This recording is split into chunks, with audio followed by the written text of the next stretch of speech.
2003 inilunsad ng Department of Education ang Brigada Eskwela. Hinihikayat ng programang ito ang mga pampubliko at pribadong sektor ng lipunan na tumulong sa pagsasaayos ng mga eskwelahan sa buong bansa.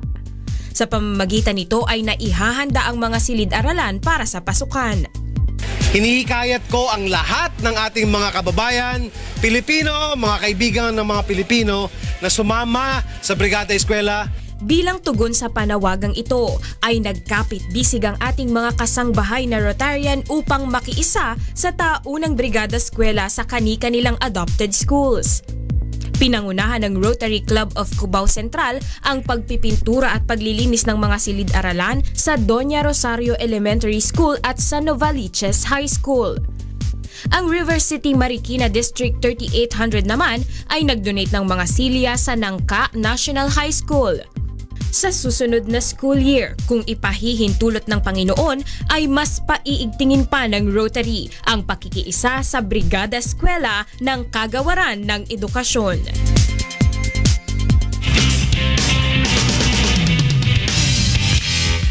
Bakit iba itsura mo dun?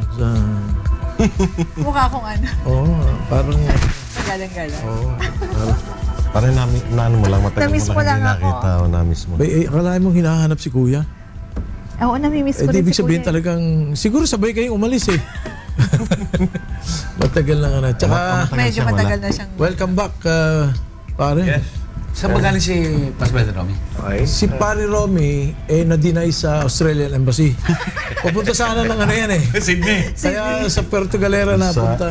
Punta sana ng Sydney. Aray Convention. Pero ang maganda na mag-apply sa pare, may kondisyon, reimbursable daw yung kanyang binayad. Ay, ang daya. Yun ang masakit.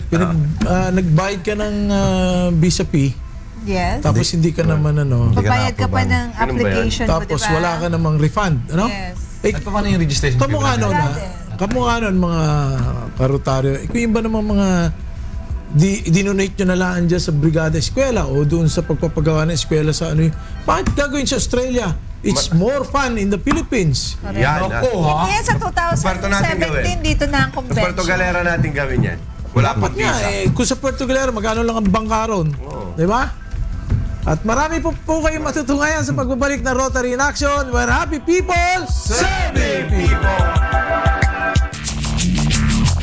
Did you know that Paul Harris met his first very close friend by the name of Faye Stafford when he was 15 years old?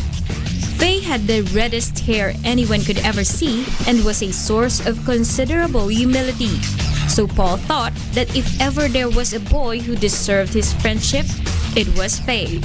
They made each other's life worth living as time passed by, and the message of friendliness in which mankind stands most in need is now what the Rotary has.